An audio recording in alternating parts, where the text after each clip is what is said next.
అరుణాచలేశ్వరుడి సాక్షిగా అరుణాచలంలో దారుణం చోటు చేసుకుంది. పవిత్ర పుణ్యక్షేత్రంలో అపచారం జరిగింది. గిరి ప్రదక్షిణ చేస్తున్న ఓ యువతిని గిరి ప్రదక్షిణ చేసి ఇంటికి వెళ్తున్న మరో వివాహితపై దుండగులు దాడి చేశారు. అనంతరం అడవి ప్రాంతంలోకి లాక్కెళ్లి సామూహిక అత్యాచారానికి పాల్పడ్డారు. ప్రస్తుతం ఈ ఘటన సంచలనంగా మారింది. అయితే ఈ కేసులో ఇప్పటికే 8 మందిని అదుపులోకి తీసుకున్న పోలీసులు మరో 3 నిందితుల కోసం గాలిస్తున్నారు. ప్రస్తుతం ఈ వ్యవహారం హాట్ టాపిక్ గా మారింది. ఇక ఇదే అంశానికి సంబంధించి మరింత సమాచారం మా బ్యూరో చీఫ్ విజయ్ అందిస్తారు. విజయ్ చెప్పండి, ఈ అరుణాచల పుణ్యక్షేత్రానికి కొన్ని వేల మంది వస్తూ ఉంటారు. అలాగే గిరి ప్రదక్షిణ అనేది ఒక 100 మంది చేస్తూ ఉంటారు. అలాంటి ప్లేస్ లో ఇలాంటి ఘటన జరగడం దారుణం. దీనికి ఘటనకు సంబంధించి పోలీసులు ఏం చెప్తున్నారు, అక్కడ స్థానికులు ఏం చెప్తున్నారు? ఎస్ దీపిక, అరుణాచలం అనగానే ప్రతి ఒక్కరు కూడా హైందవులు ఎవరైతే ఉన్నారో హిందూ ధర్మాన్ని పాటించే ప్రతి ఒక్కరు కూడా ముఖ్యంగా శివుణ్ణి పూజించేటువంటి ప్రతి ఒక్కరూ ఆరాధించే వాళ్ళందరూ కూడా జీవితంలో ఒక్కసారైనా కూడా తిరువన్నామలై అంటే తమిళనాడులో ఆ ప్రాంతాన్ని తిరువన్నామలైగా పిలుస్తారు. గతంలో ఆ ప్రాంతానికి పేరు అరుణాచలం. మన తెలుగు రాష్ట్రాల్లో ఇప్పటికీ కూడా ఆ ప్రాంతాన్ని అరుణాచలం అంటారు. అరుణాచలంలో కొలువై ఉన్నటువంటి ఆ దేవదేవుడు ఈశ్వరుణ్ణి ఒక్కసారి దర్శించుకొని అంతకంటే కూడా ముఖ్యంగా అక్కడ ఉన్నటువంటి ఆ గిరి ప్రదక్షిణ తిరువన్నామలైలో అరుణాచలంలో ఉన్నటువంటి ఆ చిన్న కొండని ఒకసారి ప్రదక్షిణ చేస్తే జీవితంలో ముక్తి మార్గం పొందుతారు. ఒక్కసారైనా సరే ఒకసారి గిరి ప్రదక్షిణ చేస్తే వారి జీవితం వారి జన్మ ధన్యమవుతుంది అనేది పురాణాల్లో ఉంది. అందుకు తగ్గట్టుగా రీసెంట్గా కూడా ప్రవచనకర్తలందరూ కూడా ఇదే విషయాన్ని పదే పదే చెప్తున్నటువంటి పరిస్థితి. దాంతో తెలుగు రాష్ట్రాల్లో ఉన్నటువంటి చాలామంది పెద్ద ఎత్తున అరుణాచలంకు వెళ్తుంటారు. శివుణ్ణి ఆరాధించి పూజించేటువంటి శివభక్తులు ఖచ్చితంగా అరుణాచలంలో ఏడాదిలో 1-2 సార్లన్నా కూడా దర్శించుకుంటారు. అలాగే పౌర్ణమి రోజున ఈ గిరి ప్రదక్షిణ చేస్తే ఖచ్చితంగా పుణ్యం ఉంటుంది, వారి జన్మ ధన్యమవుతుందని అందరూ కూడా భక్తులు భావిస్తుంటారు. కానీ ఇప్పుడు అదే అరుణాచలం ఇప్పుడు ఒక క్రైమ్కి కేర్ ఆఫ్ అడ్రస్గా మారిపోయింది. ముఖ్యంగా ఈ గిరి ప్రదక్షిణ దాదాపు 14 కిలోమీటర్ల దూరంలో ఉంటుంది. ఈ 14 కిలోమీటర్లు అందరూ కూడా కాలినడకన ద్వారా ఎవరు కూడా చెప్పులు లేకుండా చాలామంది భక్తులు అక్కడ కాలినడకన ద్వారా ప్రదక్షిణ చేస్తుంటారు. అందులో తెలుగు రాష్ట్రాలకు సంబంధించిన వాళ్ళే ఎక్కువగా ఉంటారు. అయితే రీసెంట్గా జరిగినటువంటి ఇన్సిడెంట్స్ మనం ఒకసారి చూస్తే అక్కడ గ్యాంగ్ రేప్స్ అంటే సామూహిక అత్యాచారం ముఖ్యంగా అక్కడ ఉన్నటువంటి భక్తుల మీదే జరగడం, 1 కాదు 2 కాదు 2 రోజుల వ్యవధిలోనే 2 ఇన్సిడెంట్స్ జరగడం అనేది చూస్తే నిజంగా అక్కడ జరుగుతున్నటువంటి పరిణామాలు అక్కడ జరుగుతున్నటువంటి ఈ సంఘటనలు భక్తులందరినీ కూడా కలవరపెడుతున్నాయనే చెప్పాలి. ముఖ్యంగా ఇప్పుడు సీఎం విజయ్ ఆయన ప్రస్తుతం అధికారంలో ఉన్నారు.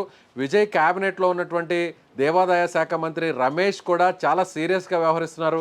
ఇటీవల తిరుచిలో జరిగినటువంటి దేవాలయంలో అక్కడ ఉన్నటువంటి కొంతమంది అధికారులు భక్తుల్ని ఇబ్బంది పెడుతూ వాళ్ళ దగ్గర నుంచి లంచాలు తీసుకుంటూ అనేక రకాల ఇబ్బందులు పెడుతున్నటువంటి ఇన్సిడెంట్స్ ఆయన దృష్టికి వస్తే నేరుగా ఆయనే అక్కడికి మారువేషంలో వెళ్ళి అక్కడ అధికారుల మీద సీరియస్ అయ్యి అక్కడ సస్పెండ్ చేసినటువంటి విషయం తెలిసింది. అంటే ఒక చిన్న ఇన్సిడెంట్ జరిగినా కూడా ఇప్పుడు తమిళనాడులో ఉన్న విజయ్ ప్రభుత్వం చాలా సీరియస్గా తీసుకుంటుంది. ముఖ్యంగా ఇప్పుడు విజయ్ గెలవడానికి కూడా తెలుగువారు చాలా కీలకంగా మారారు. తెలుగువారు ఉన్నటువంటి చెన్నై మహానగరంలో ఉన్న తిరువళ్ళూరు సంబంధించిన జిల్లా కావచ్చు, అలాగే చెన్నై జిల్లా కావచ్చు, చెన్నై సిటీ కావచ్చు, ఈ ప్రాంతంలో చాలామంది తెలుగు వాళ్ళు ఉంటారు. ఈ తెలుగు వాళ్ళందరూ కూడా విజయ్ మీద ఉన్నటువంటి అభిమానంతో అందరూ కూడా విజయ్ను నమ్మి ఆ స్థాయిలో ఓట్లు వేయడం వల్లే విజయ్ గెలుపులో కూడా తెలుగువారు చాలా కీలకంగా మారినది మనం చెప్పుకోవచ్చు. అలాగే ఇప్పుడు విజయ్ క్యాబినెట్లో ఉన్నటువంటి ఒక మహిళా మంత్రి కూడా గతంలో ఇక్కడ మన తెలుగు రాష్ట్రాల్లో కూడా ఆమె పనిచేశారు కాబట్టి ఆమె కూడా తెలుగు రాష్ట్రాలకు సంబంధించినటువంటి ఆ ప్రాంతం మీద అటాచ్మెంట్ ఉంది కాబట్టి సో ఇప్పుడు విజయ్ తెలుగు రాష్ట్రాలకు కీలకంగా మారినటువంటి తమిళనాడు ప్రాంతంలో ఉన్న అరుణాచలం మీద ఫోకస్ పెట్టాల్సినటువంటి అవసరం ఉంది అనేటువంటి డిమాండ్స్ పెరుగుతున్నాయి. ఎందుకంటే ఇప్పుడు ఇన్సిడెంట్స్ చూస్తే భక్తులు అక్కడ ఒక వివాహిత గిరి ప్రదక్షిణ చేసి ఆ మార్గ మధ్యలో ఉన్నటువంటి సమయంలో మధ్యలో ఒక స్నేహితుడితో మాట్లాడుతున్నటువంటి సమయంలో ఒక గ్యాంగ్ అటాక్ చేయడం, ఆ గ్యాంగ్లో దాదాపు 8 నుంచి 9 మంది ఉండడం, అటాక్ చేసి వాళ్ళని కిడ్నాప్ చేసి దగ్గరలో ఉన్నటువంటి అటవీ ప్రాంతానికి తీసుకెళ్ళి అక్కడ సామూహికంగా అత్యాచారం చేయడమే కాకుండా వాళ్ళని పూర్తిగా బట్టలు విప్పేసి ఆ తర్వాత వీడియో షూట్ చేసి ఆ వీడియోని వాళ్ళ దగ్గరే జాగ్రత్తగా ఉంచుకొని మరుసటి రోజు అంటే వాళ్ళని అక్కడికి వదిలిపెట్టేయడమే కాకుండా మరుసటి రోజు ఆ మహిళకు సంబంధించినటువంటి మొబైల్కు ఆ వీడియోని పంపించి మీరు మాకు డబ్బులు ఇవ్వకపోతే మిమ్మల్ని వివస్త్రను చేసి తీసినటువంటి ఈ ఫుటేజ్ దృశ్యాలన్నింటినీ కూడా సోషల్ మీడియాలో పెడతాము అనేటువంటి ఒక బెదిరింపు చేయడంతో ₹1,00,000 ఇవ్వకపోతే ఇంటర్నెట్లో ఈ వీడియోస్ని పెడతామని చెప్పడంతో చేసేది ఏమి లేక కొంత మొత్తాన్ని అయితే వాళ్ళకి అకౌంట్లో ఫోన్పే ద్వారా అమౌంట్ను ట్రాన్స్ఫర్ చేయడం జరిగింది. ఇలా చేస్తూ ఉంటే ఇంకా కూడా బ్లాక్మెయిల్ చేస్తారనేటువంటి ఉద్దేశంతో ఆ మహిళ నేరుగా పోలీసులకు ఫిర్యాదు చేసినటువంటి పరిస్థితి. సో పోలీసులు రంగంలోకి దిగారు. రంగంలోకి దిగిన తర్వాత ఒక 7 మంది వరకు కూడా అరెస్ట్ చేసినట్టుగా తెలుస్తుంది. ఆ ఘటన జరిగినటువంటి మరుసటి రోజే ఈ ఇన్సిడెంట్ జరిగింది మే 30వ తారీఖు. మళ్ళీ మే 31వ తారీఖున సేమ్ అదే అరుణాచలంలో అదే గిరి ప్రదక్షిణకు దగ్గరగా ఉన్నటువంటి ప్రాంతంలోనే మరొక 2 మహిళలు గిరి ప్రదక్షిణను పూర్తి చేసి అక్కడ అలసిపోయిన తర్వాత కాస్త విశ్రాంతి తీసుకోవాలి, అలాగే వారికి సంబంధించినటువంటి భక్తులు ఎవరైతే వాళ్ళ బంధువులు ఉన్నారో వాళ్లకు కాల్ చేసి అల్పాహారం తీసుకురండి అని కాల్ చేసి మాట్లాడడం కోసం అక్కడ మార్గ మధ్యలో ఆగినటువంటి పరిస్థితి.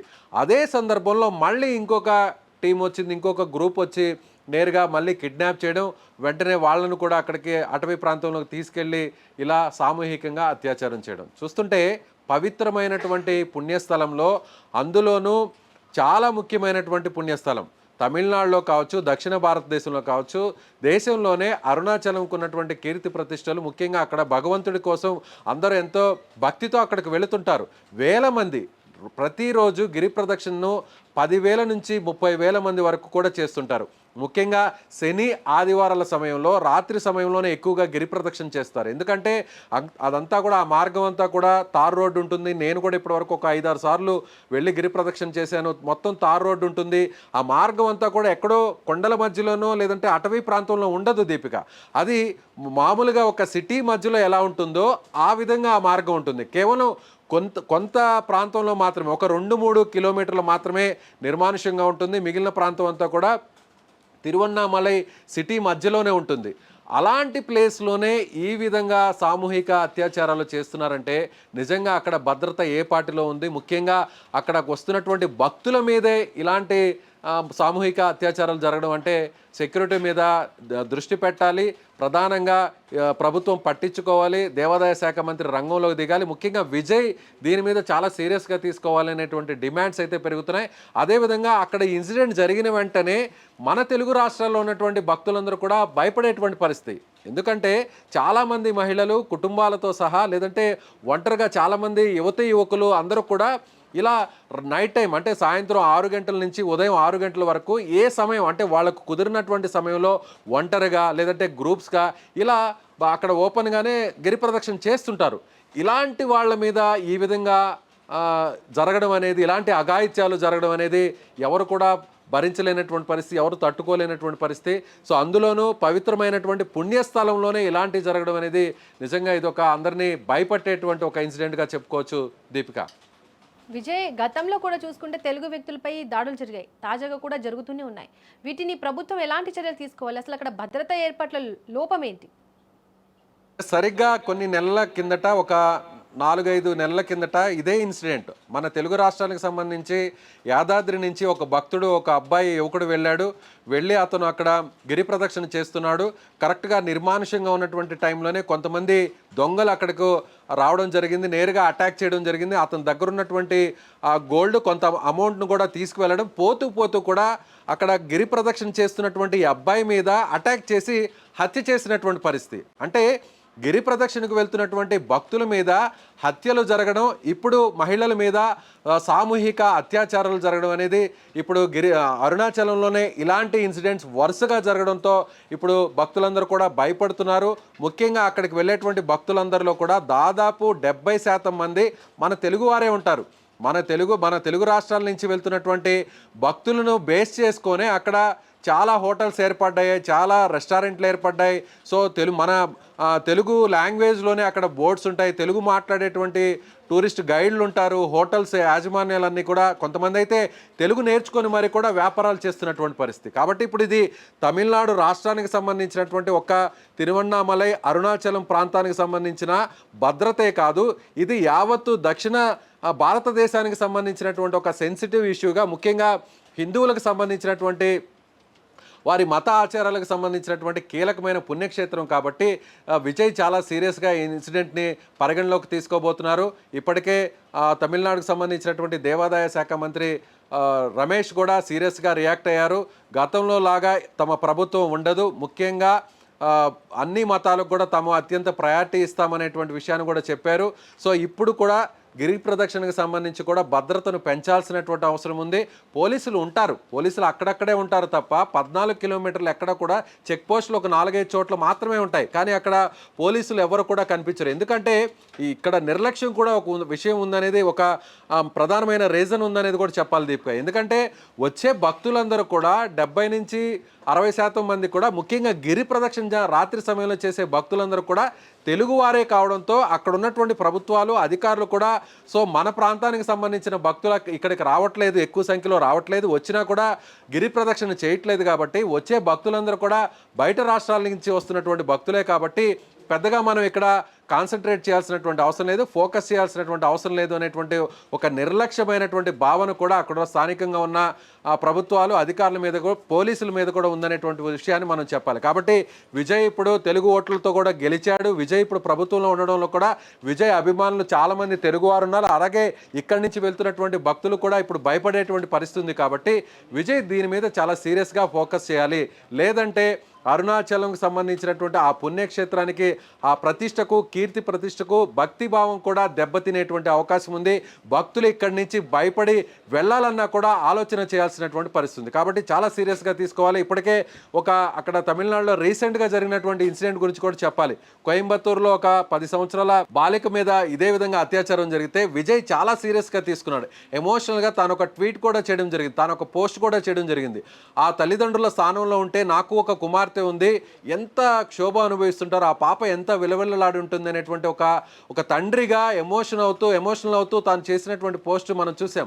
ఆ వెంటనే ఎవరైతే ఆ నిందితుడు ఉన్నాడో, ఎవరైతే ఆ అత్యాచారానికి పాల్పడినటువంటి వ్యక్తి, అతన్ని అరెస్ట్ చేసి అదుపులోకి తీసుకొని మీడియా ముందుకు తీసుకొచ్చేటువంటి క్రమంలో అక్కడ కొంతమంది ఐపీఎస్ ఆఫీసర్స్ కాస్త వాళ్ళంతా కామెడీ చేస్తూ సరదాగా నవ్వుతూ గడిపినటువంటి దృశ్యాలన్నీ కూడా సోషల్ మీడియాలో వైరల్ అయ్యాయి. ఆ వెంటనే విజయ్ ప్రభుత్వం చాలా సీరియస్గా తీసుకుంది.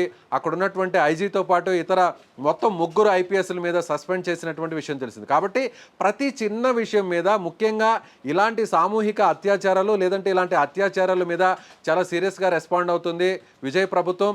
అందులోనూ తాను అధికారంలోకి వచ్చిన తర్వాత 2వ సంతకం చేసినటువంటి సంతకం కూడా మహిళల భద్రత, యువతులకు సంబంధించినటువంటి భద్రత, వాళ్ళ మీద ఇలాంటి దారుణాలు జరగకుండా ఉండడం కోసం ప్రత్యేకంగా కొన్ని షీ టీమ్స్ని కూడా ఏర్పాటు చేస్తూ విజయ్ సంతకం చేశారు. కాబట్టి ఇప్పుడు విజయ్ ప్రభుత్వానికి ఇది ఒక పెద్ద సవాలుగా మారుతుంది. అరుణాచలం సమస్య ఒక పెద్ద ఇష్యూగా మారేటువంటి అవకాశం కూడా ఉంది దీపిక. విజయ్, ఈ ఘటనలో మొత్తం 11 మందిని గుర్తించినట్టుగా తెలుస్తోంది, మరో 3 పరారీలో ఉన్నట్లు తెలుస్తుంది. వాళ్ళ వివరాలు ఏంటి విజయ్? 11 మంది ఇప్పటికే గుర్తించారు. ఈ 11 మందిలో 8 మందిని అరెస్ట్ చేశారు. వాళ్ళని అదుపులోకి తీసుకొని కేవలం ఈ ఒక్క గ్రూపేనా, ఈ గ్రూప్తో పాటు వీళ్ళతో పాటు వేరే నెట్వర్క్ కూడా ఉందే? అంటే అంత ధైర్యంగా భక్తుల మీద అటాక్ చేయడం, వాళ్ళని కిడ్నాప్ చేయడం, గిరి ప్రదక్షిణ చేసేటువంటి భక్తుల మీద కిడ్నాప్ చేసి అటవీ ప్రాంతంలోకి తీసుకెళ్లడం, సామూహికంగా అత్యాచారం చేయడం, అత్యాచారం చేసిన తర్వాత వాళ్ళకి పూర్తిగా వివస్త్రలు చేసి వాళ్ళని ఆ విధంగా నగ్నంగా ఉన్నటువంటి ఆ దృశ్యాలని వీడియోలో మొబైల్లో షూట్ చేసి మళ్ళీ తిరిగి వాళ్ళకి పంపించి డబ్బులు డిమాండ్ చేసే స్థాయికి తెగబడ్డారంటే అక్కడ భద్రత ఏ స్థాయిలో ఉందో అనేది కూడా మనం అర్థం చేసుకోవచ్చు. కాబట్టి విజయ్ ప్రభుత్వం సీరియస్గా తీసుకుంటుంది. అవసరమైతే అలాంటి వ్యక్తుల్ని గుర్తించి ఎన్కౌంటర్ కూడా చేయాల్సినటువంటి అవసరం ఉంది అనేటువంటి ఒక డిమాండ్ అయితే రేజ్ అవుతుంది. సో చూద్దాం విజయ్ గవర్నమెంట్ దీన్ని ఏ విధంగా తీసుకుంటుంది, అదుపులోకి తీసుకున్న వారిని ఏ విధంగా శిక్షిస్తారు, ఈ విధంగా భక్తుల నుంచి వస్తున్నటువంటి డిమాండ్కు తగ్గట్టుగా ఎన్కౌంటర్ చేస్తారా, లేదంటే కఠినమైనటువంటి శిక్షణ వేస్తారా, విజయ్ దీన్ని ఏ విధంగా తీసుకుంటారో కూడా చూడాల్సినటువంటి పరిస్థితి Deepika. Right Vijay, thank you. ఇక పవిత్ర పుణ్యక్షేత్రంగా పేరొందిన అరుణాచలంలో చోటు చేసుకున్న ఈ సామూహిక అత్యాచార ఘటనలు భక్తులనైతే తీవ్ర కలవరానికి గురిచేస్తున్నాయి. భక్తుల భద్రతకు సవాల్గా మారిన ఈ సంఘటనలపై పోలీసులు వేగంగా స్పందించి ప్రధాన నిందితులను అరెస్ట్ చేయడం కొంత ఊరటనిచ్చినా ఇలాంటి ఘటనలు మళ్లీ జరగకుండా కట్టుదిట్టమైన భద్రతా చర్యలు చేపట్టాల్సిన అవసరం ఎంతైనా ఉంది. పవిత్ర క్షేత్రాలపై ప్రజల్లో ఉన్న విశ్వాసాన్ని కాపాడడం ఇప్పుడు అధికారుల ముందున్న ప్రధాన సవాల్గా మారింది.